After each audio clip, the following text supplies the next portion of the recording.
Welcome into the show, everybody. We have a full house of 92.9 The Game guests with me, and two of my favorite guests that come on the show. Also a favorite Sunday because we don't have to worry about stressing out about the Falcons. So nice. There are plenty of Sundays for that, or Mondays, which is what we're going to be talking about here shortly. But 92.9 The Game, completely in the house. We have Joe Patrick right to my right, not at Flowery Branch today. Thank you for having me. Yeah, it's great, and we don't have to make the drive to Flowery Branch. Right. We will next week, of course. We'll be back at it. And Grant McCauley, who knows all things about the Braves and the Falcons, he's talking all things on 92.9 The Game as well. Grant, it is great to have you here. Thank you for having me as always. Let's talk really quickly about Brian Snitker. It's hard to summarize nearly 50 years of a career with the same organization, but what was your level of surprise when you heard he was stepping down? I don't think there was really much to be surprised about. I think it was more so as the season wore on and we got to the final month that it turned into maybe he wanted to come back, whereas it felt like coming into the season, maybe he'd already made up his mind. As we found out, I think he had made up his mind just based on the contract, but you know, it takes a minute maybe to let the competitor die down and then let reality set in. I think he did that, and now he gets to go be a grandfather, a husband, and a special advisor to the Braves. Gets to fish a lot more. He's very passionate about that. He showed up to a couple interviews with me ready to go fishing, which is hilarious. He'll be ready to do that a lot now. Joe, quick from you. Were you surprised at all that Snit was stepping down? Yeah, no, not too much. I mean, and I would really respect the fact that he was professional to the point where he wanted to keep the team, you know, first and foremost of his mind, not really thinking about whether he's going to retire or not. And I think that he's the kind of guy who wouldn't have really wanted the whole like banquet that you go down when you've announced the retirement and you're kind of well known. So respect to him for that, and I think that I think it was the right thing basically for all parties. I think everybody will be good going forward. We have plenty to talk about with the skipper, but let's hear from him himself. I never thought I'd hoist a trophy.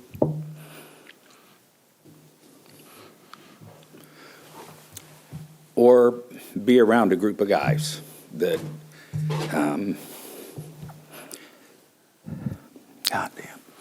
that makes this so special. And it took a while after, because you get in game mode and that game adrenaline, and I'm sitting in this seat and I'm sitting in that office, and my focus is on today and winning that game. And just like I always told the players, it's like you're never guaranteed tomorrow, so the most important day you have is today, and you do everything you can, and you suck the life out and you win today's game, and then worry about tomorrow. And I think, but after sitting around a little those few days and kind of reflecting and all, you know what, it is. I'm ready for this next challenge and the next stage of my career. How hard that must have been to stare your players down. They were in that room, Grant, and they were listening to someone that they admire, that they care about very deeply, and clearly he feels the same way. I'm sure that was a tough thing for him to do. What was that moment like in that room? I think it was a special moment, and you could tell the respect that is a two-way street for Brian Snitker and his players in that clubhouse, and really the organization as well. You could hear from Alex, you could hear from Terry McGurk, you could see other Braves employees who made it a priority to be there for that.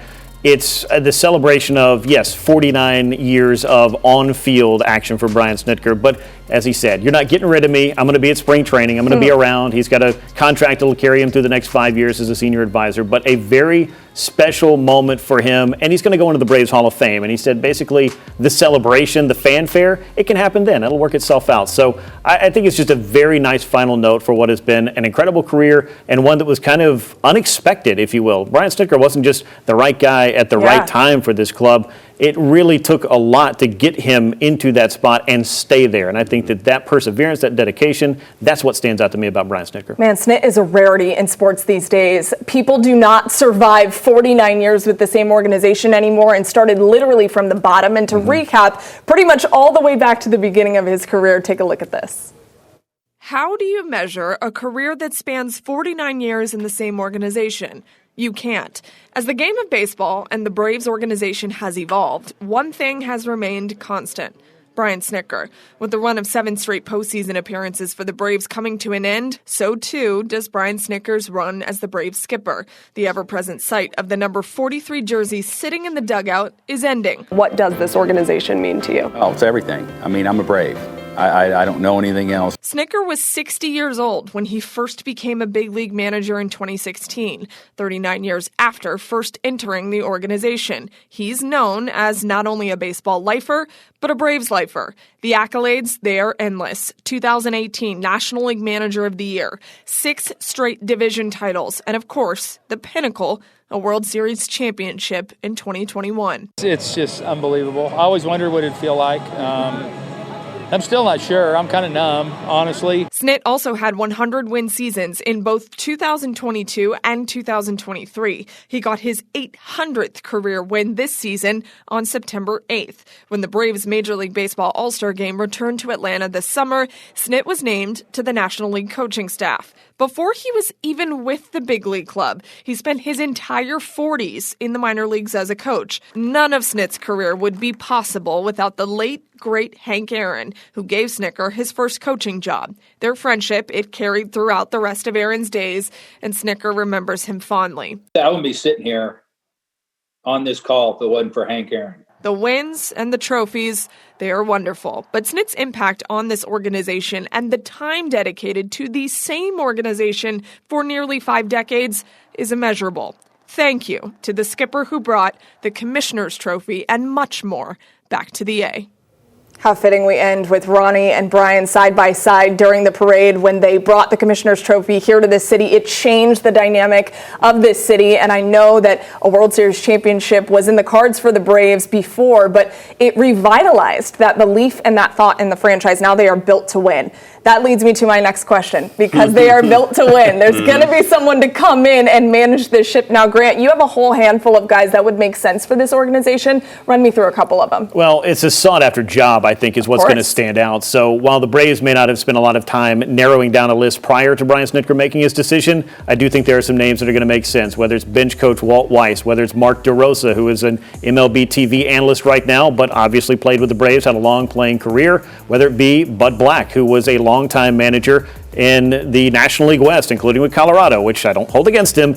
And then you can look at David Ross, who's a former Brave and a former Cubs manager. So guys with different varying levels of experience, but a lot to offer, I think, in different ways. But the Braves could also find somebody that we're not going to talk about on the stage. Just a mild spoiler, not a prediction. I just think it's going to be a very interesting choice for the Braves to make. I don't know that it will bring them the kind of consistency that they've seen since 1990 with just Bobby Cox, Freddie Gonzalez, and Brian Snitker, but they're certainly going to aim high. Yeah, not a lot of people have been in that seat, and it's a tough job to take on, even though I mentioned they're built to win. And Alex Anthopoulos, the general manager for the Braves, he mentioned he wants it to be a swift search, considering there's so many openings across Major League Baseball. Joe, what are your thoughts on who's next? Yeah, it's interesting you say that, because it almost reminds me of like the Pittsburgh Steelers job in football, where it's like this very prestigious perch, and there have not really been that many who have been able to take over and do such a good job. My pick is going to be Walt Weiss, as Grant mentioned, the bench coach for the Braves.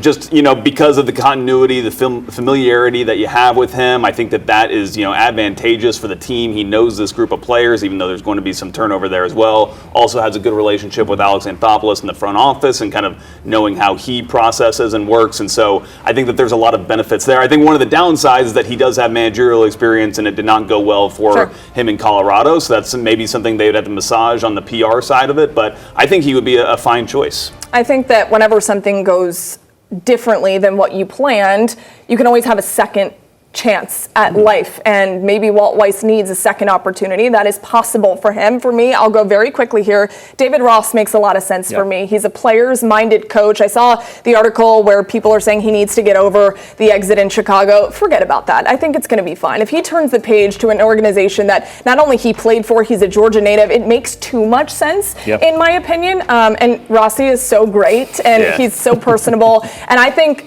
getting someone a little bit younger in this seat is important at this point in time for the Braves. Someone who can stick around for a long time. He's certainly very well connected in the baseball world, very well thought of and respected. I think David Ross would be an excellent choice. But we will see in the next coming days, possibly weeks. I know AA wants to get it done very quickly, but you want the right person in there. So we'll see who comes in to manage the Braves next.